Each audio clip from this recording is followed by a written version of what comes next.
হে everyone, আসসালামু আলাইকুম। Welcome to Mori kitchen. আশা করি সবাই ভালো আছেন। আজ আমি আপনাদের সাথে শেয়ার করব দারুণ জনপ্রিয় আর হেলদি একটি স্যুপের রেসিপি। সেটি হলো টম ইয়াম স্যুপ। অনেকের ধারণা এই স্যুপটি বানানো অনেক কঠিন। একদমই না। সামান্য কিছু উপকরণ দিয়ে খুব সহজেই এই স্যুপটি বাসাতেই বানানো যায়, আর টেস্টও কিন্তু রেস্টুরেন্টের চেয়ে কোনো অংশেই কম নয়। চলুন চলে যাই মূল রান্নার প্রসেসে। আর ভিডিওটি ভালো লাগলে আমার চ্যানেলটি সাবস্ক্রাইব করতে ভুলবেন না। আমি এখানে 10-12টির মতো আস্ত চিংড়ি মাছ নিয়েছি। আমি এখানে বাগদা চিংড়ি নিয়েছি। চিংড়িটার খোসা আমি ছাড়িয়ে ক্লিন করে নিচ্ছি মাছগুলোকে।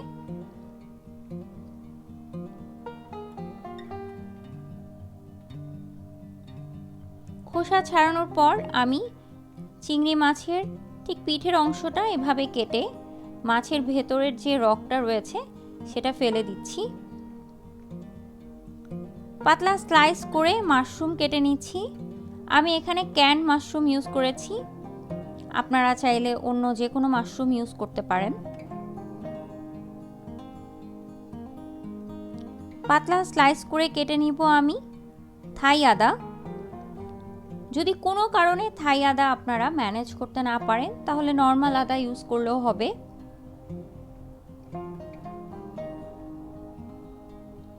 আদাও আমি স্লাইস করে কেটে নিব পাতলা পাতলা। একটি আস্ত পেঁয়াজকে আমি এরকম স্লাইস করে কেটে নিব এবং প্রতিটা পার্ট আমি আলাদা করে খুলে রাখব।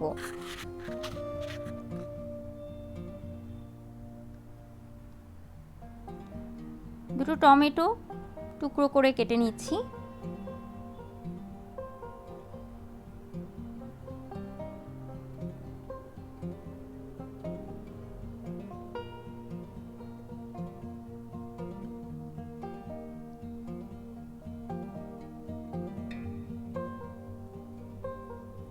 একটি থাই লিফ আমি ঠিক এরকম টুকরো করে কেটে নিব।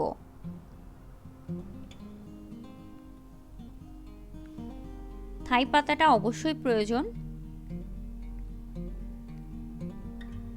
সামান্য ছুরি দিয়ে আমি এটাকে থেতলে নিচ্ছি যেন ফ্লেভারটা খুব সুন্দর মতো ছড়ায়। মুরগির বুকের মাংস আমি এরকম ছোট ছোট টুকরো করে কেটে নিয়েছি। চিংড়িগুলোকে আমি ধুয়ে এখানে আবার অ্যাড করে নিচ্ছি। সাথে আরও লাগছে দুটো কাঁচামরিচ এবং একটি লেবু। এখানে আমি চিংড়ি মাছের যে খোসা আর মাথাটা রয়েছিল সেটা পানিতে কিছুক্ষণ খুব ভালো মতো জাল দিয়ে স্টকের মতো করে নিলাম। এতে করে ফ্লেভারটা চমৎকার আসবে। সেই পানিতে আমি অ্যাড করে দিচ্ছি থাই পাতা, থাই আদা, কুচি করে নেওয়া পেঁয়াজ, মুরগির মাংসের টুকরোগুলো, চিংড়ি মাছ,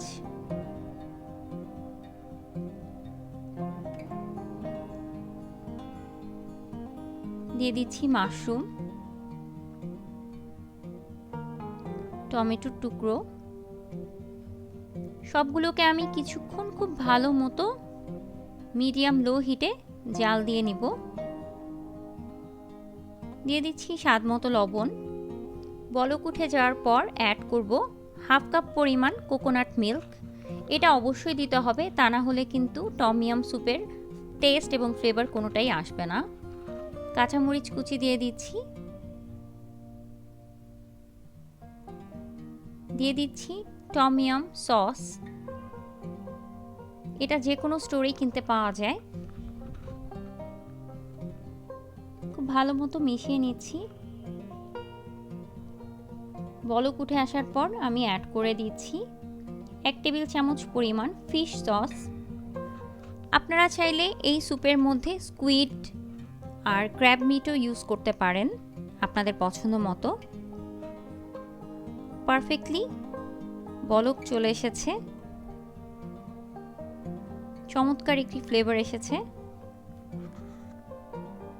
দিয়ে দিচ্ছি 1 চা চামচ পরিমাণ কর্নফ্লাওয়ার সামান্য পানিতে মিশিয়ে নেওয়া এবং লেবুর রস। আবারও আমি বেশ কিছুক্ষণ এটাকে জাল দিয়ে নিব ঘন না হওয়া পর্যন্ত। একদম শেষে আমি অ্যাড করে দিচ্ছি ফ্রেশ ধনিয়া পাতা কুচি।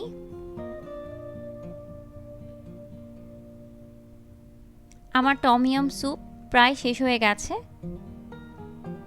দেখুন কি চমৎকার লাগছে দেখতে। আমি এখন এটাকে গরম গরম পরিবেশনের জন্য নিয়ে যাব।